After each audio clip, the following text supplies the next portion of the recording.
প্রধানমন্ত্রী চলে আসছেন, এটা আমার সৌভাগ্য।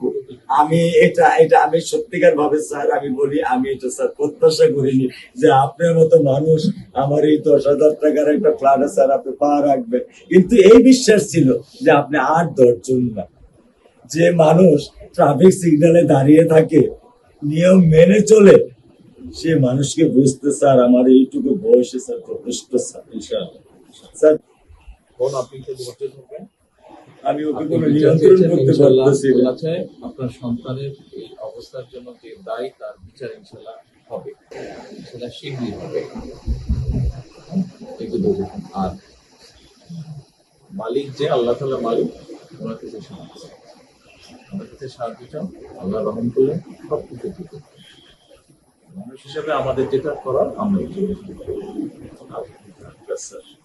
স্যার মিরপুর 10 নম্বর আইডিয়ালে যাবে, ক্লাস 9 এ পড়ে স্যার।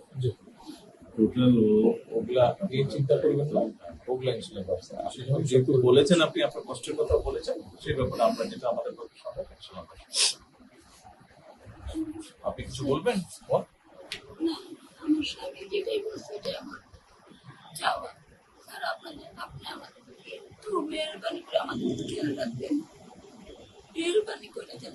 আমরা প্রথমে সবচেয়ে আগে যেটা এই মুহূর্তে আমরা করতে চাই সেটা হচ্ছে যে এই অন্যায়ের সাথে যে জড়িত তার বিচার আমরা আগে করতে চাই, তার বিচারের ব্যবস্থা আমরা আগে করতে চাই, এইটা আমরা আগে প্রথমে করতে চাই।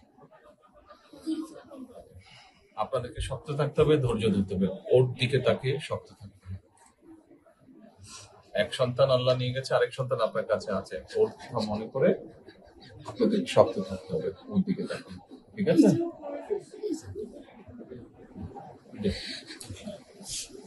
চলে আসছে, হ্যাঁ ভাই, চলে আসছে, আচ্ছা চলে